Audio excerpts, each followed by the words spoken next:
Hey guys, good morning. At least it's morning over here. Yes, I am sitting on my floor. I usually film these kind of sit downs in my kitchen or when I'm getting ready, but I decided that I wanted to get my electric blanket and sit on the floor and be cozy, maybe have a coffee and answer some questions. First thing I wanted to say is thank you for 4,000 followers on Instagram. Honestly, the fact that people are even interested, all I want to do is share my experiences, especially my mistakes with you guys. So I'm very active on my Instagram if you want to follow me on there. And actually this video is going to be based on some questions that I got from my Instagram because I thought it'd be nice to ask you guys if you had any questions directed towards me, because I often answer questions in my stories, but stories tend to disappear. So it might be easier if I just take those questions and put them in a video. Okay, so I'm gonna go to my Instagram questions. I do want to say that I do have a video with Boyo. We did the husband tag, so some of these questions might be answered in that video. I might skip those questions. Get your coffee ready because this is gonna be a chatty one. The first question is, how did you end up in Japan? What drove you to move there? So this is actually a question that you're often asked when you are applying for jobs in Japan, just letting you know that, especially as a foreigner. So often they will ask you what the kikkake, which is like it's almost like asking the reason, but the reason why something began. Just to let you know, when you are applying for a job, you might not want to be like, I came to Japan because I like anime and manga and I wanted to learn Japanese so I could read manga and understand anime. This one is kind of a long one to explain because this goes back to way back in Canada. My family was a homestay family, and actually they're still a homestay family. They take in students from around the world, and we've had students from China, from Syria, from Saudi Arabia, Korea, and we actually had two girls stay with me a very long time. I consider them my sisters. One of them you may have seen on Jen's channel. Her name is Reina, and she is Japanese, and she ended up living in Canada for over 10 years, and she lived with me. And even when she went to university in Canada, we stayed close friends. Like, we'd often like go out together, go drinking together, and then like the group of us would go out drinking together. And because of Reina, I ended up meeting more people in the Japanese community in Halifax, which is where we're from. So because of Reina, we were meeting a lot of Japanese people, and I was becoming really interested in the language. And I even started working at a Japanese restaurant, and at the restaurant I would meet more Japanese people, but a lot of them only come to Canada on a working holiday visa, which means that they can only stay a year and then they end up going back. So over some time, all these friends I was making ended up going back to Japan, and they would tell me to come and visit them if I ever come to Japan. And they would tell me stories about how much I would love Japan and that I should visit. And this is all well and good, but I don't think I had the money to visit all the places of all the people that I was meeting. So I kind of figured, okay, well, instead of going on a big vacation where I'd have to like spend a ton of money, if I go and work there and travel while I work, instead of digging a hole of debt, maybe I could explore and experience Japan while also making some money and trying to live there. So my original plan was actually only to go to Japan for 1 year. And how I ended up coming to Japan was on JET program, which is a program that works with the government in Japan to set up teaching positions for foreigners in the public school system generally. And it's a really good program because it's a government sponsored program, but it also makes it a little bit harder to get into, and there's a lot of requirements. I actually came to Japan in August of 2013. So that was like 6.5, almost 7 years ago. It's been a while. So I've been very fortunate that I've had a support system here in Japan even before I came to Japan. So this question is asking maybe a little bit about your language school experience. So if you have been following me at least in the last 2 years, after I finished JET program, I moved to Tokyo and I enrolled in a Japanese language school for 6 months. Before I enrolled, I was kind of panicked about it because I didn't realize that you could enroll in a school for 6 months. I thought that it had to be either 3 months on a temporary visitor visa, or you had to be like a full-time student and you had to enroll for at least like a year to 2 years. But some schools do offer a 6-month program, but it is still full-time. So you do have to change your visa status to that of a student. Do I recommend changing your status to that of a student? If you don't have to, I don't recommend it. I heard that allegedly, if you're interested in living in Japan and getting permanent residence or AJU, there's some conditions that you have to meet. It's almost like a matrix. And some of that is, if you are working in Japan and want to apply for permanent residence, you need to be working full full time for 10 years in Japan.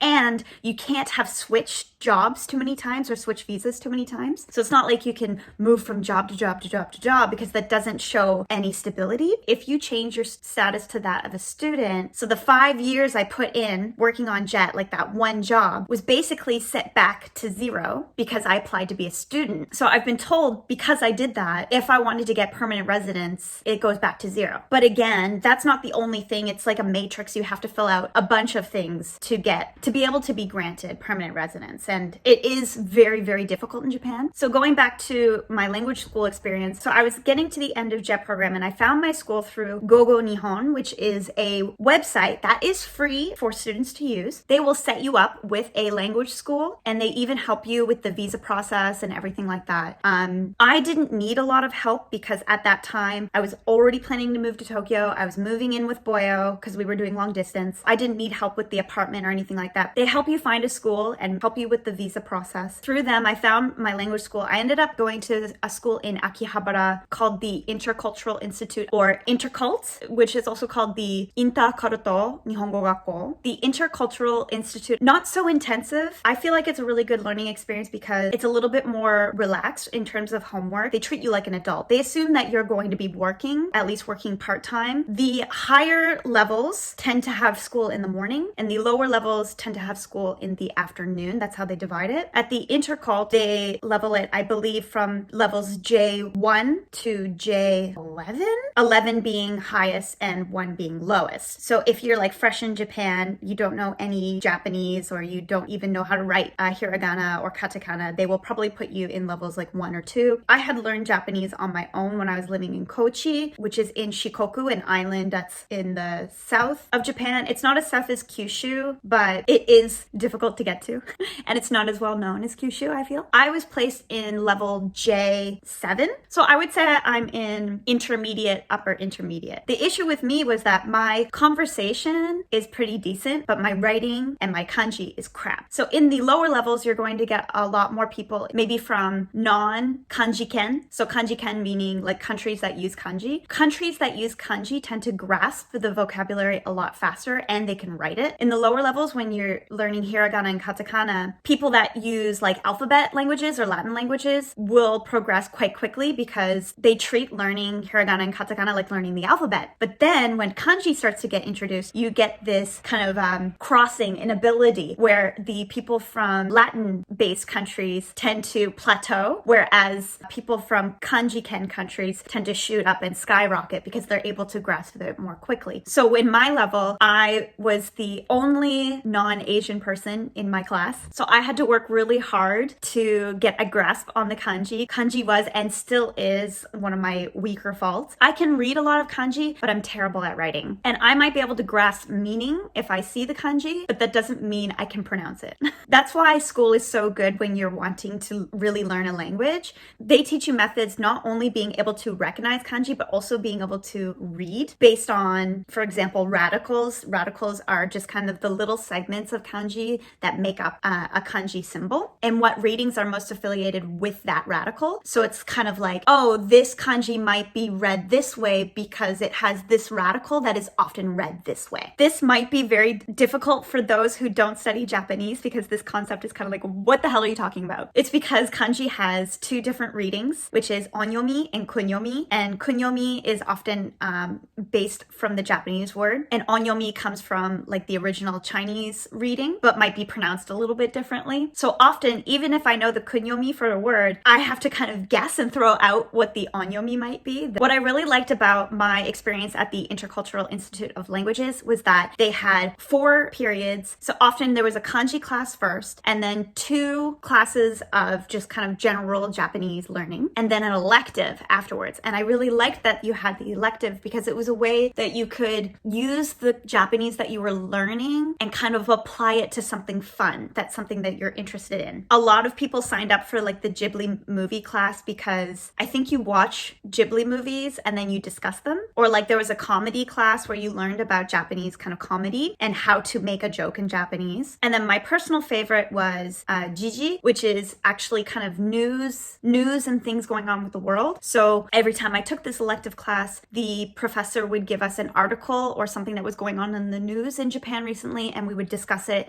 and learn different vocabulary associated with that article. And then I could go home and discuss with Boyo about it and get his opinion about it, which really helped to kind of fundamentalize the things I was learning into my head, at least at that time. That's a pretty long answer to this question, but this question is kind of vague when you just talk about like your experience. So if there was any specific questions, you can let me know down below or even message me on Instagram. Maybe I will do a more in-depth video on the topic if that was wanted, but I think I answered it. The next question is your jobs in the past. Okay, so I guess there's like pre-coming to Japan and post-coming to Japan. So I've had quite a few jobs in Canada. I lived in Spain on the island of Palma de Mallorca, which is near Ibiza, or as some people say, Ibiza. I was 18 and I was bartending when I was living there. But in Canada, Starbucks all through high school. And then I worked at a dinner theater where I was a performer. So I would sing, dance, and act while I was waitressing.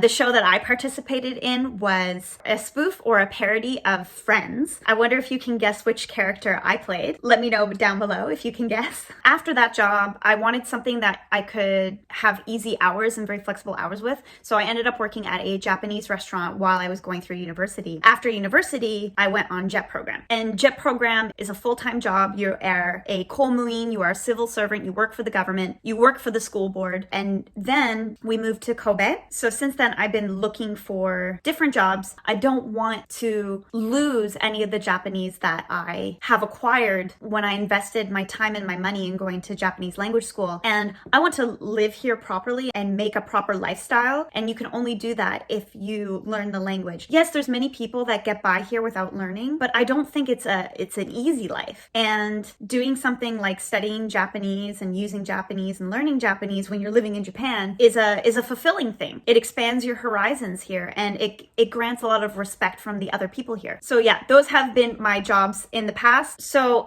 to lead from like what I've been looking for now into the next question. So the next question is, what type of job would you like to do in tourism? I'm interested in the field too. Love your videos. Oh, thank you for watching. So when I was looking into tourism, I wanted to find something where I could use English and Japanese, but I wanted to use the Japanese that I know in order to assist and help foreigners that are visiting Japan. Because after my parents came to visit me in Japan, they were really overwhelmed by the lack of English, the lack of signs, just the lack of understanding. If I hadn't been there to escort them, they told me like we wouldn't know what to do. And it's not that my parents have never traveled before. And understanding the train system here can be very overwhelming when it's a lot of people moving. I was applying for hotels at the beginning, but hotels here have a very high standard, and things like tattoos can be an issue. I'm going to put that out there. Japan's outlook on tattoos is still quite stigmatized. So even if you come off as professional as possible and you hide your tattoos, but in hotels where you're representing the face of the hotel, of the company, especially working in reception, it's not good. I'm going to be looking at different avenues, maybe towards tourism, but I'll be doing that while maybe working in English teaching, just so I have a paycheck, because that is something I do have experience in. I remember when I first came to Japan, I was like, I'm going to learn Japanese so quick and I'm going to get N1 and I want to work for the Canadian embassy. And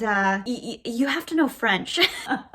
Not only do I not have N1, it's my next goal is N1 for sure. I have N2, but my next goal is N1. For those that don't know what N1 and N2 is, these are levels in the JLPT, the Japanese Language Proficiency Test, which is a way that your Japanese proficiency is measured in Japan. Japanese language school is also really good at preparing you for the JLPT, just saying. The next question is, what are your plans in Japan? Do you plan to stay long term? With our current situation, Boyo's job is quite stable and requires him to be in Japan. So in the foreseeable future, unless something were to change drastically in Japan, like economically, or say if there was like a huge disaster, or if the situation now was to take a turn and get really bad, it would be to stay in Japan. I've always joked about retiring in Canada. His family is kind of like, huh? Right? All right, this next question is kind of a doozy. It's a pretty heavy one. Any good jobs in Japan that don't require a degree? I think we should take out the good and put in any jobs in Japan that don't require a degree. Actually, starting from April 2019, the Japanese immigration did introduce, I think it was like 12 new visas that allows people to come to Japan to work without a degree. However, this is like a specific, almost like a job training visa. So until last year, to get a working visa in Japan that allows you for a long-term stay, you had to have a university or college degree of 4 years. However, as of 2019, it says here that the Japanese government launched new types of work visas to solve the labor shortage, which is happening here in Japan. So there are two versions of this new Japanese work visa, and both require a sponsorship from the company that you will work for. And you also have to pass a Japanese language exam. I heard that they also place you in like a quick, I think it's like 2 or 3 week language program when you come to Japan. So the first type of visa that was introduced is aimed at blue-collared workers. This covers 14 different industries like catering, cleaning, construction, agriculture, fishing, farming, things like that. For that line of work, no, you don't need a degree to do. And the second type of Japan work visa is aimed at skilled workers, and it does allow you to bring your families if you do meet the criteria for working in that industry. So it says here, people with in-demand skills can apply for this type of visa. So I do believe that the requirement is that you have 5 years experience in that trade. So last year, I remember when I was finishing up language school, I noticed that there was a lot more foreign-looking construction workers. I had never seen that before. So a lot of people come to Japan on a student visa, but it's hard to get a work visa unless you have some kind of education degree. You can go to Japan on a student visa and then get your degree in Japan.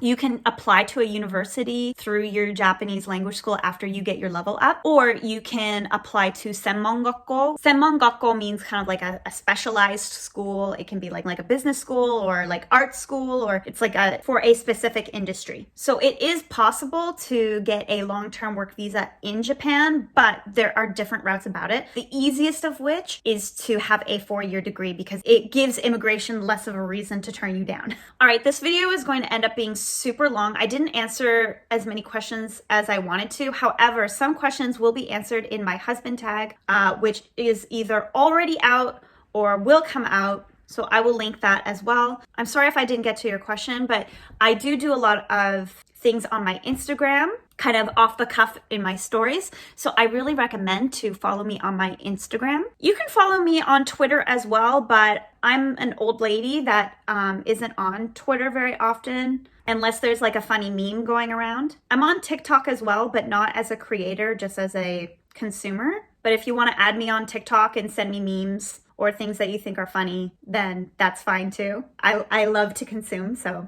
comment down below any other questions you have, or if you have any advice yourself to any of the questions that were asked to me. I'd love to hear about your experiences if you have any. But this was more like a kind of get to know me because I've been getting some questions on Instagram. For example, some people thought that I came to Japan because of my husband, but I actually didn't meet him until much later in my Japan life. So if you like this video, give it a thumbs up. Subscribe if you haven't already, or if you like my content. My upload schedule is a little bit random, so I recommend pushing the bell icon to be notified when I upload. ぜひ登録してください。あまり日本語使わないけど、英語の勉強になるかもしれない。And we'll see you in the next one. じゃあねー。